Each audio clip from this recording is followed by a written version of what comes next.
Man, this January is not even as bad as I thought it would be.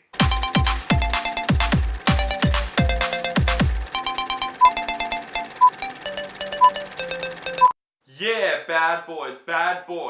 What you gotta do when I come. No, never.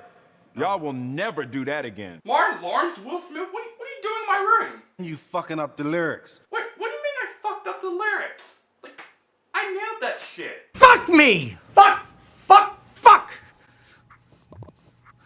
Alright, Joe, calm down. I'm just gonna review your movie, so can you stop interrupting me? So Bad Boys for Life is the third movie in the Bad Boys trilogy. This time, not like the first two, it's not directed by Michael Bay like the first two were. This is by two different directors that I just know nothing about and I couldn't pronounce the name, so sorry you two. But it stars a returning cast of Martin Lawrence and Will Smith. So this time, Marcus Burnett and Mike Lowry, played by Will Smith and Martin Lawrence, are now getting older. Will Smith, who plays Mike in the movie, he still wants to be in the game, he still wants to be a cop, but Marcus, played by Martin Lawrence, wants to do the opposite. He wants to retire until we find out there's this assassination from a drug cartel that kills fellow agents. So Marcus and Mike go on this one last ride together to do this mission to try and stop that cartel from killing the other agents besides Mike as well. Now, I love the first two Bad Boys. You guys know that. You see my Joker Blu-ray hunting video. I'm a fan of the first two Bad Boys. I thought those two movies are fun, exciting movies, and to me, they're my favorite Michael Bay films, even though I think Michael Bay is one of the worst action directors ever. I would say the first one was a lot better than the second one. The first one with Lethal Weapon and Rush Hour, it's one of my favorite buddy cop movies. So with Bad Boys for Life, I'm very excited, but then now I thought about it, this movie is out in January. And you know January movies are always shit. Like, there are some January, year seasons that they're actually good. And so far, this is actually a pretty good season. We've got Spies in Disguise, we've got 1917. So I'm giving this January a chance, but still very skeptical. So I went to the first showing for Bad Boys for Life because I love the first two a lot. And I didn't see any reviews for the movie. I was just going there with an open mind and high expectations. And I gotta say, guys, Bad Boys for Life is absolutely better than I thought it's going to be. I thought it was going to be a fun, exciting movie that's not going to be as good as the first two, probably the least out of the two movies. I had a freaking blast with this movie, and it's better than I thought it was going to be. Just, wow. And the thing that's really stood out for this movie, absolutely, is the return for Will Smith and Martin Lawrence. Especially Martin Lawrence. Like, we haven't seen Martin Lawrence in such a long time. He's back in this movie with Will Smith. Of course, he's now really big right now. The best thing about this movie is that they still got it. They still got that chemistry that we know and love from the first two movies. Because the second movie came out 17 years ago. And the first Bad Boys came out 20 years ago. So I'm worried, they're getting older. They won't, basically get their same spirit as the first two. No.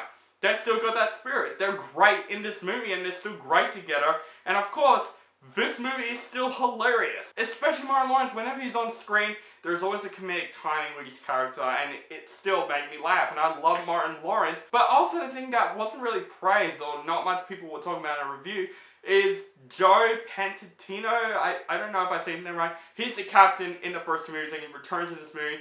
He was hysterical in this movie in a good way. My God, he made me laugh so hard in this movie. And he gets more screen time than I thought he would. And he did a really great job in this film. Of course, the action scenes in this movie were great. But what's great about this movie is that even though there are parts in this movie that do feel like a Michael Bay film, these two directors right here kind of bring their own style into it. And yes, there are some Michael Bay isms in the film because it can't be Bad Boys without some Michael Bay isms, like a couple of explosions and stuff like the first two movies. But those two new directors filmed the action in basically their own way, and it really works in this movie. The action scenes were exciting, they're great, they're still the Bad Boys action that we know and love.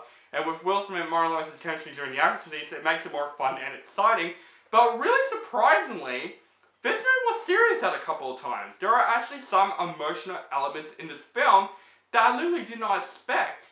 And it completely works. It really works in this film from whatever's happening in the film that I don't want to spoil because there's a lot of dramatic stuff that happens in the film that I don't want to spoil. But it completely works in this film. And I would say the biggest surprise with this movie that I did not expect is the villain.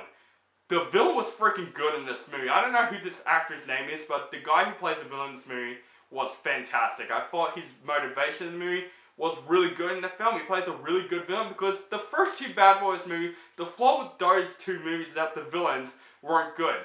We got a great villain in the Bad Boys franchise that I really did not expect. So great job for the villains. I thought the villains was like, oh, it's gonna be those one-dimensional villains that we don't care about. No. There are parts I'm like, okay, I get what the villain is doing. So, really big a surprise with this movie. The villain was actually really good. But Bad Boys for Life, it's not a perfect movie or anything. It's not a masterpiece or anything. It does have a couple of issues. And I think one of my issues with the film is this new ammo team that basically Mike is going to be with and Marcus is going with.